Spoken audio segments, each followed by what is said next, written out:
Shalom sahabat yang dikasihi Tuhan, kita bersyukur pada kesempatan ini kita bisa beribadah bersama-sama lagi di dalam ibadah tengah pekan kita. Saya mengajak kita tundukkan kepala bersama-sama dan kita berdoa sebelum kita memulai ibadah kita di malam hari ini. Mari kita berdoa. Bapa di surga, kami bersyukur berterima kasih kepada Tuhan sebab Engkau menolong kami sehingga kami semuanya bisa datang mendengarkan firman-Mu. Kami rindu Tuhan, ibadah kami ini dari awal sampai pada akhirnya berada di dalam pertolongan Tuhan, sehingga kami semuanya bisa mendengar firman-Mu dengan baik. Dalam nama Tuhan Yesus kami berdoa. Amin. Saudara, sebelum kita bersama-sama mendengarkan firman Tuhan, saya mengajak kita menaikkan sebuah lagu bersama keluarga. Berkat Tuhan akan tercurah di tengah-tengah anak-anak yang mengasihinya. Mari kita nyanyikan lagu ini bersama keluargaku.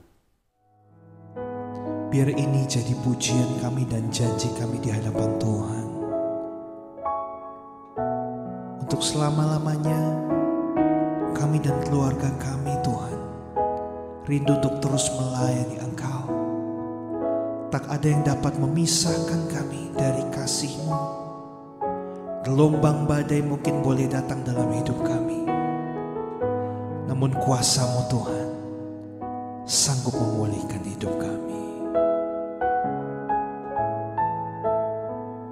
Kami datang di hadapan-Mu Tuhan. Kami datang di hadirat-Mu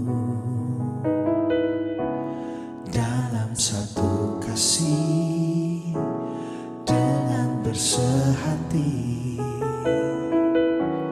berjanji setia sampai akhir. Mengasihi-Mu Yesus, mengasihi-Mu Yesus. Bersama keluargaku melayani Tuhan, bersatu selamanya mengasihi Engkau. Tiada yang dapat melebihi kasih-Mu ya Tuhan. Bagi kami Engkau segalanya.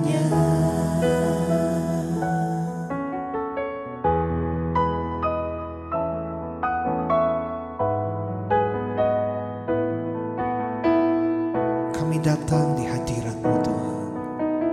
Kami datang di hadirat-Mu dalam satu kasih, dalam satu kasih, dengan bersehati, berjanji, berjanji setia sampai akhir, mengasihi-Mu Yesus. Bersama keluargaku melayani Tuhan, bersatu selamanya mengasihi Engkau. Tiada yang dapat melebihi kasih-Mu ya Tuhan. Bagi kami Engkau segalanya. Gelombang badai hidup, gelombang badai hidup coba menghalangi, namun kuasa Tuhan buka jalan kami.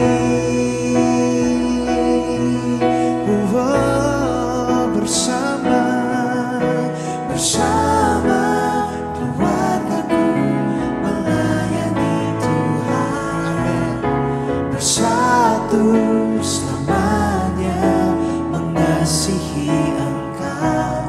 Tiada yang dapat melebihi kasih-Mu ya Tuhan. Bagi kami Engkau segalanya. Gelombang badai hidup, gelombang badai hidup coba menghalangi, namun kuasa Tuhan buka jalan kami.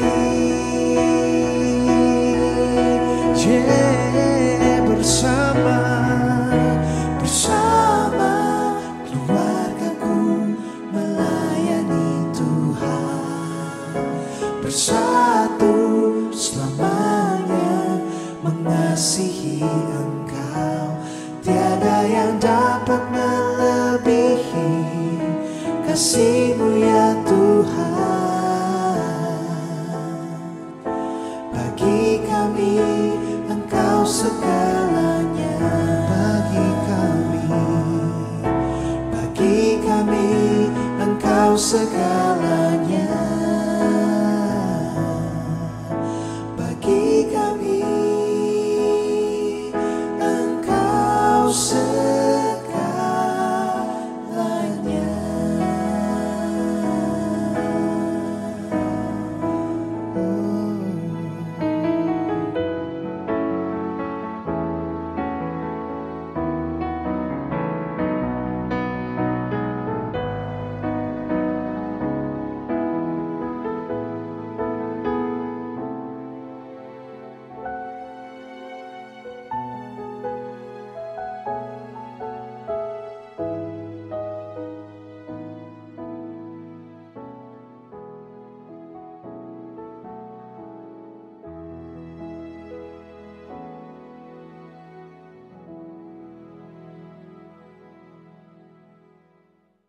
Bapak Ibu Saudara yang dikasih Tuhan, kita akan mendengarkan firman Tuhan. Kita akan membaca firman Tuhan dari Kejadian pasal 16 ayat 1 sampai 16 Saudara.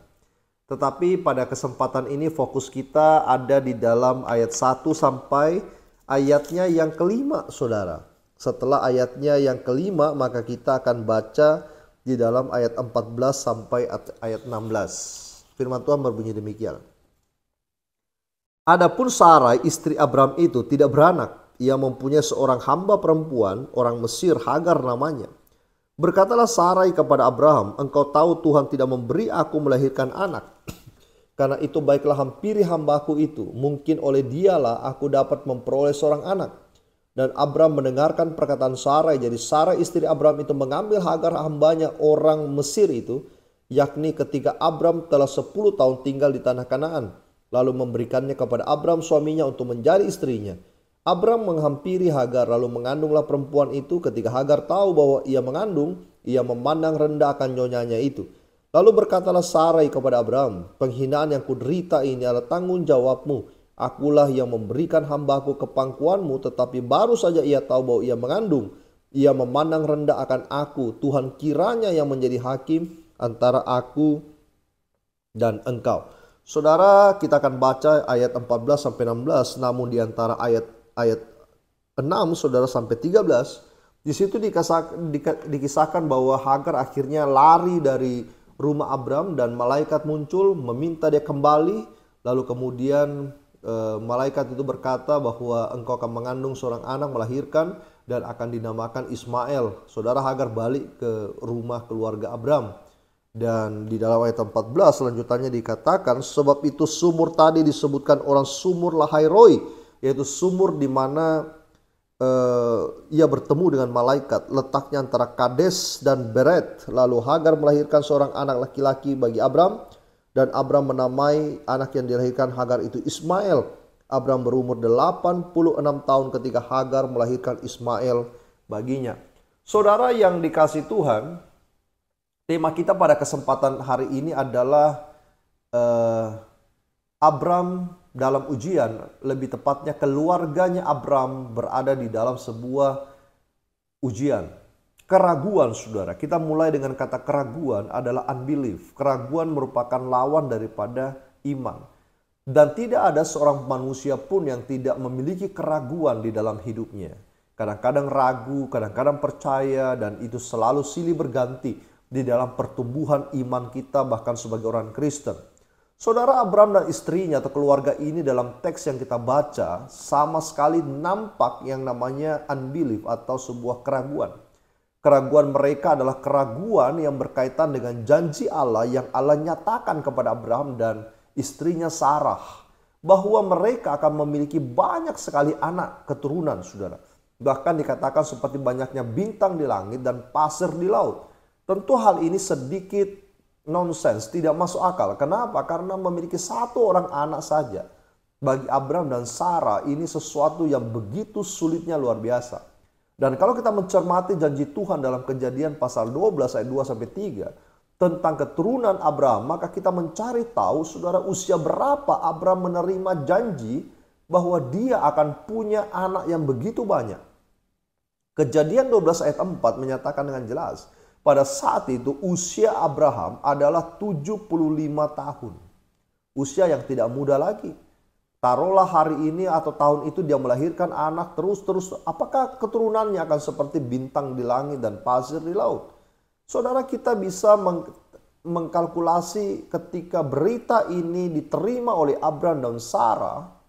Dalam hati kecilnya mungkin berkata, mana mungkin Tuhan, tetapi janji ini ia percaya ya dan amin. Yang bicara adalah Allah semesta alam, pastilah benar. Maka hati mereka bersukacita akan menjadi bapa bangsa yang besar dan namanya itu dikenang di dalam sejarah, saudara. Itu berkat, itu namanya sukses di dalam keluarga Abraham. Memiliki belahan hati, memiliki putra mahkota di dalam keluarganya, memiliki banyak sekali keturunan. Saudara, berkat Tuhan selalu dinantikan, saudara.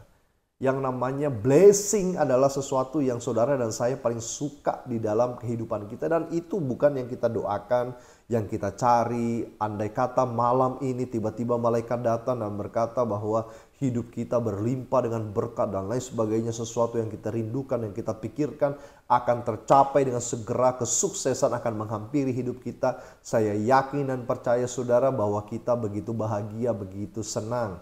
Tetapi apa yang terjadi ketika Abraham, Sarah ataupun kita menanti-nanti berkat janji Tuhan itu begitu lama waktunya. Dan Allah seolah-olah saudara tidak mengingatnya. Kejadian 15 ayat 1-3, Abraham kini berusia 85. 10 tahun kemudian sudah berlalu sejak Allah menjanjikan menjadi bangsa yang besar. Saudara, keluarga ini gelisah, menunggu sesuatu hal yang tidak enak. Menunggu, kemudian dia berpikir mungkin Tuhan sudah lupa nih. Mungkin Tuhan lupa janjinya. Mungkin bukan bagi kita. Makin dalam lagi saudara, Abraham dan Sarah akan berkata dalam hatinya, ada jalan lain, jalan pintas saudara. Maka rancangan Allah diganti oleh Sarah menjadi rancangannya sendiri, yaitu memberikan budaknya kepada suaminya. Ini sebuah tindakan yang tidak boleh ada saudara di dalam kehidupan iman seorang Kristen. Bahwa memberi pasangannya kepada orang lain dan lain sebagainya. Sesuatu yang melanggar saudara. Janji Allah menjadi keraguan-raguan bagi Abraham dan Sarai. Saudara yang dikasihi Tuhan, menunggu rupanya memang membutuhkan namanya kesabaran. Tanpa kesabaran apa yang terjadi? Sarah melakukan hal yang fatal di dalam sejarah kehidupannya. Menyerahkan budaknya dari Mesir itu kepada Abraham. Dan berpikir memanipulasi dengan berpikir bahwa mungkin inilah rancangan Tuhan. Yang harus saya lakukan supaya keturunanku besar. Saudara ingat, ketika Hagar melahirkan seorang anak itu bukan anaknya Abraham, bukan anaknya Sarah. Bukan anak yang dijanjikan seperti yang Tuhan katakan dari Abraham dan Sarah. Tetapi ini dari Abraham dan Hagar. Janji itu adalah untuk mereka pasangan yang sah. Saudara yang dikasih Tuhan, Sarah tidak tahan. Dia kasih budaknya. Dia lupa bahwa tindakannya adalah intervensi manusia yang sangat bodoh. Dia mencoba mengkat rancangan Tuhan. Abraham setuju dengan tindakan istrinya. Harusnya suami istri saling mengingatkan, bukan saling menegur dalam kasih. Jikalau salah satunya salah, perlu dinasihati. Saudara, kejadian ini mengingatkan kita kepada Hawa, bukan? Hawa yang mengambil sebuah keputusan kemudian membujuk suaminya dan suaminya setuju. Sehingga berada di dalam kondisi yang fatal. Karena mereka tidak saling menasehati, mereka tidak saling menegur, mereka tidak berpikir panjang. Mereka mau jalan pintas, tidak mau rencana Tuhan terjadi di dalam hidupnya. Jika keputusasaan manusia bertentangan dengan kehendak ilahi, saudara, maka bencana akan datang menimpa. Manusia yang berjalan tanpa menyertakan Tuhan akan mengalami bencana di dalam kehidupan keluarganya, kehidupannya pribadi, kehidupannya bersama orang lain. Itu yang terjadi di dalam keluarganya Abraham. Budaknya yang dahulu menghormati Sarah kini beralih posisi, memandang rendah Sarah, wanita yang dikatakan olehnya tidak bisa memberikan keturunan kepada suaminya. Anak budaknya Ismail tidak menghargai Sarah dan mengolok-olok Ishak adiknya di kemudian hari.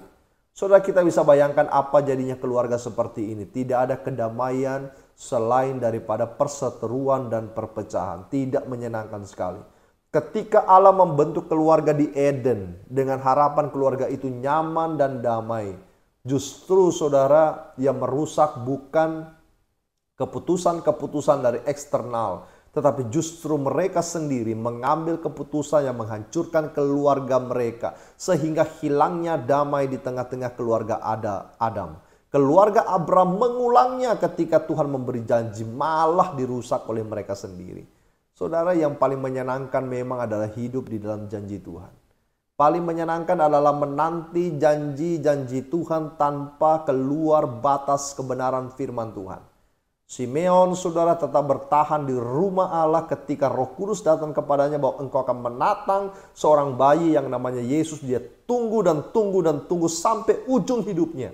Baru Yesus itu datang sebagai bayi di dalam tangannya. Dia tetap tunggu, saudara, dengan setia. Sehingga apa? Dia melihat damai sejahtera itu.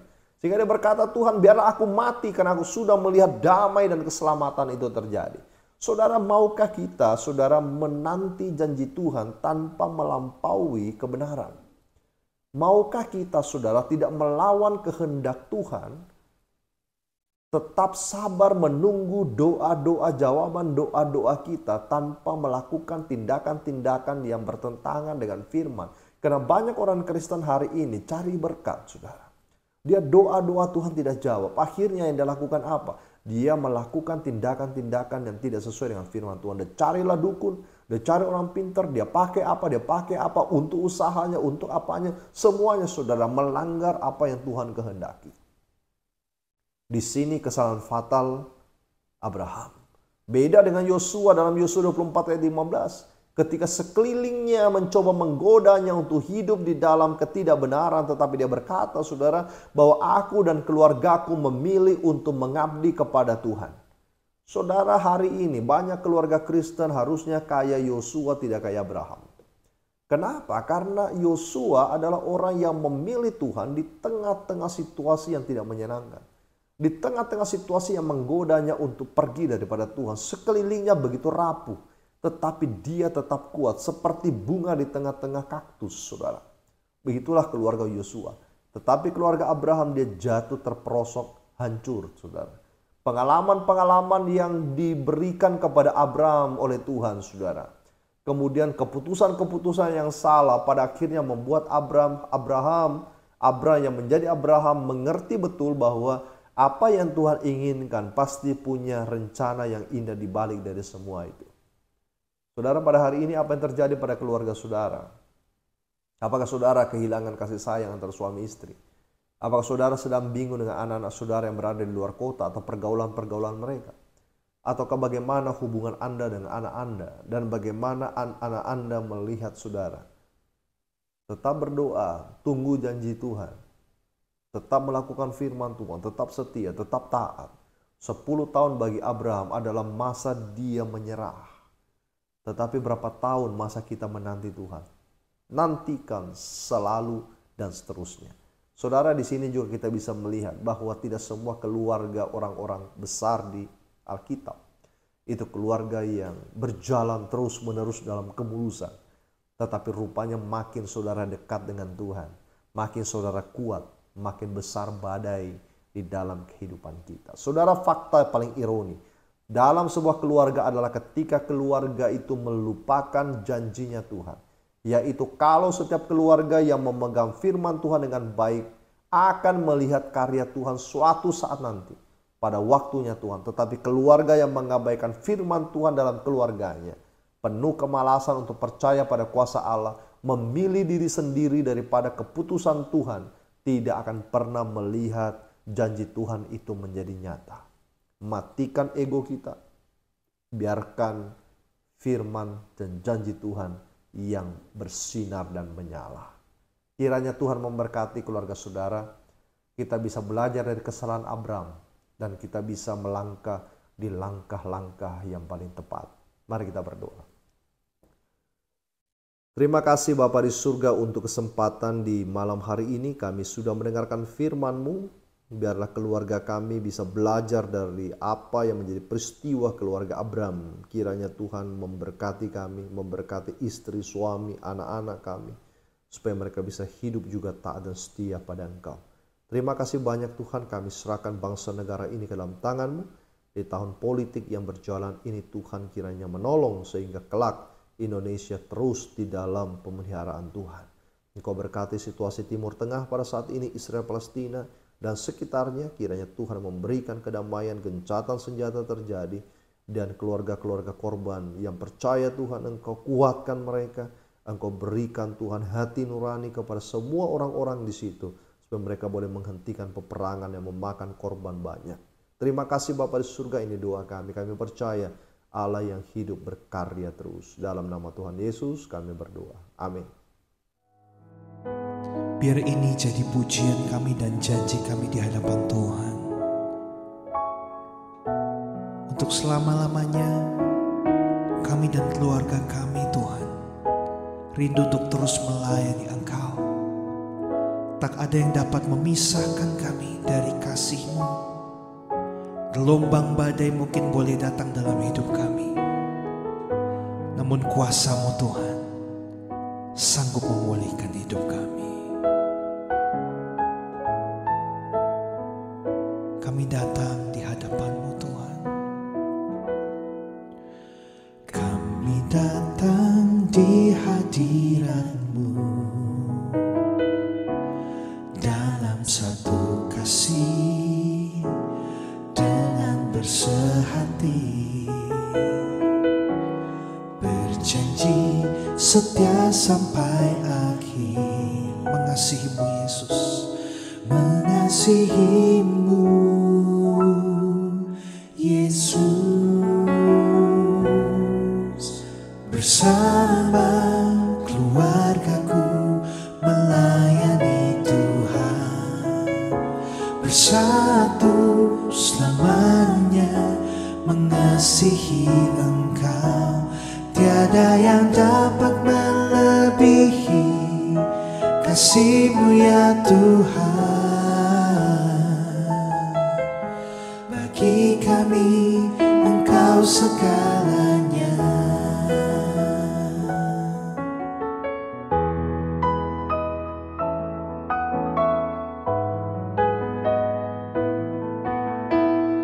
Kami datang di hadirat-Mu Tuhan.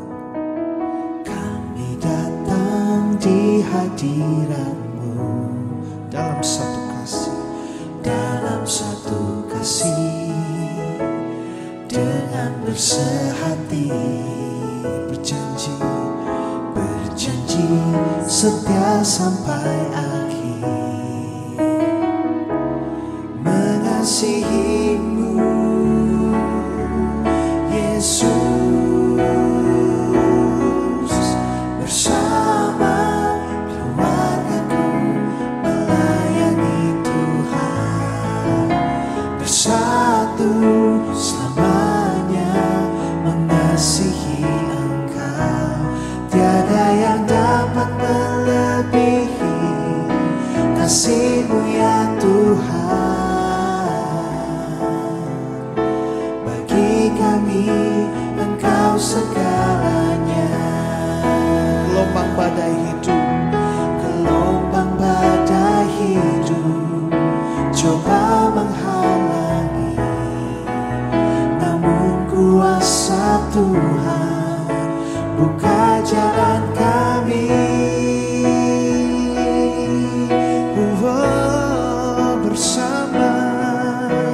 Bersama keluargaku melayani Tuhan, bersatu selamanya mengasihi Engkau.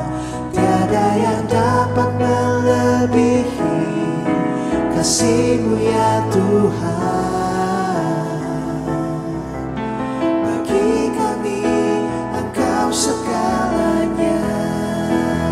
Gelombang badai hidup, gelombang badai hidup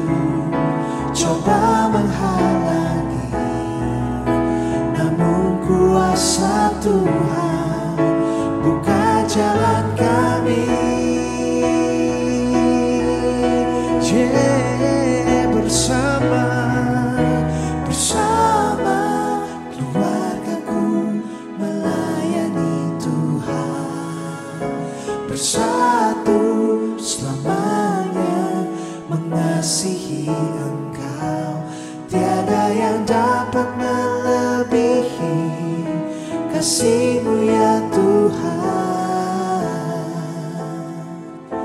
Bagi kami Engkau segalanya.